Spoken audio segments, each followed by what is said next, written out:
In a previous video I talked about, is information technology the right thing for you to do? I'm linking to this video up here, but in today's video we're just gonna talk about you made that decision, you wanna get into information technology, and what do you need to consider when making that career change from your current industry into IT. Welcome back to my channel. My name is Christoph Puetz. I'm your IT career guide, and on this channel here we talk all about information technology career related questions. So let's get into this and identify what do you need to know when you make that career change into information technology. The first thing I want you to consider or to think about really is, where do you want to go in IT? And does that role where you want to end up require a college degree, or can you get there with IT certifications? It's a critical step because IT certifications can be obtained fairly quickly. Yes, it can take a couple months. They're fairly affordable. Yeah, they cost a couple $100. Or if you go with a college degree, well, that might set you back 18 months, 2 years, 4 years, depending on which program you choose. And if you can go full-time, part-time, if you have existing credits that potentially get put into the calculation. So getting a college degree can be much more cumbersome, but it can pay off down the road. So you need to identify if it's a slower move or a quicker move, or really what is the dependency or the requirement for that job that you want to get into. So college degree, IT certifications. The next thing you want to look at is really, are there any job-related synergies that you can use to your advantage? So let's say you work in a certain area in an industry where you have really developed that customer service mindset. Customer service is an important skill in information technology. And you won't believe it, but there are still way too many people in IT that do not have a customer service mindset. They follow this, I want to say, old school approach of rolling out IT solutions without putting too much thought into the customer experience. I mean, it's easy to roll out new technologies. It's not easy, but you get the idea. You develop the solution, you roll it out, and then you deal with the consequences and the issues that your customers have.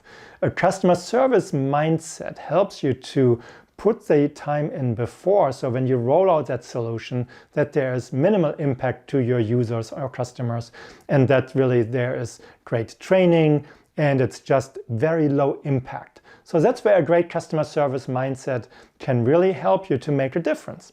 So if you have this from your previous role, that's definitely a skill you want to put onto your resume when applying for jobs in IT. Another skill or synergy that you can bring from your previous careers, let's say you have to work with certain software. So you could actually be a subject matter expert in that software and then just find a company where you can take that knowledge and work in information technology. So here's an example.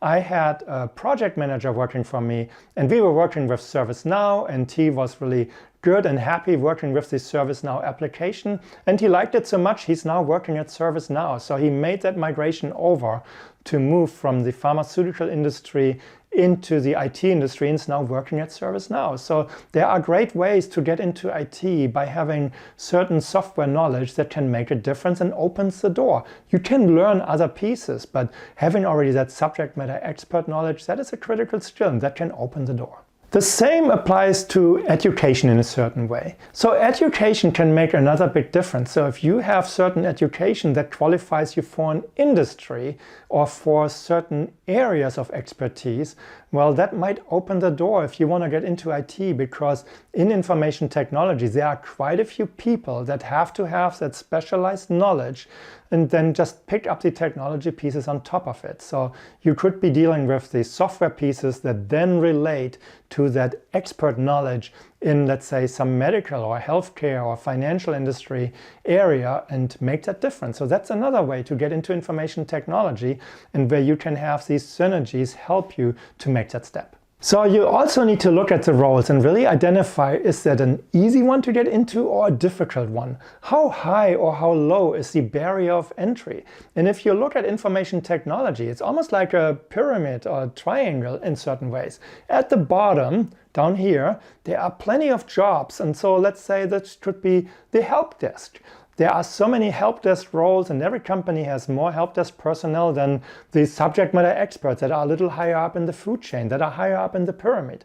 So that's an easier entry down here, and that might make it easier for you to get into. Of course, you can shoot a little higher and then it's just more difficult. So you have to think about how can you overcome those difficulties. And then most people, and that's almost for any industry, it doesn't matter, it's not specific just to IT, most people do not have a short-term or long-term career goal and path mapped out.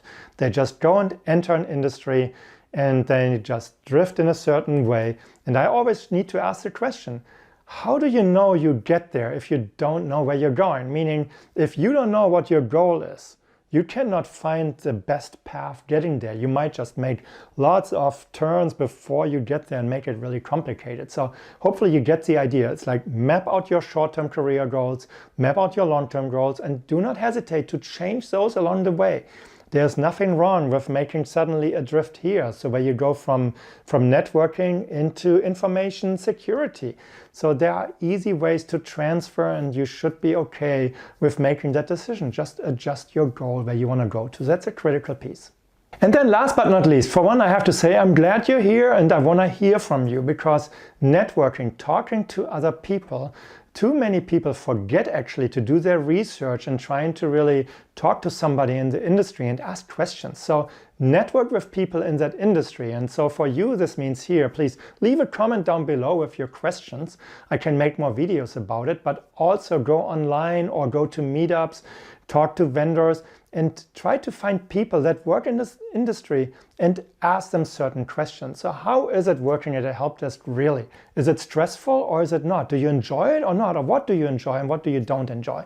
So start networking, and that's also critical when you come to that point where you start applying for jobs, because people that know you and know that you are driven and really doing your homework and you are detail oriented, they might even give you a referral for an open job at the company where they work. So that networking piece is critical, and it's ignored too often. So I hope this gives you an idea of really, you made the decision to get into IT, but you're not done yet by just picking a role and then going after it. So there's more to it, and I think it's really critical to your career success if you can pull it off with the steps that are lined out here in this video. If you liked what I presented here, please give it a thumbs up. If you have not subscribed to my channel, please do so as well. And then, of course, I hope to see you in my next video. Thank you for watching and have a great day. Bye-bye.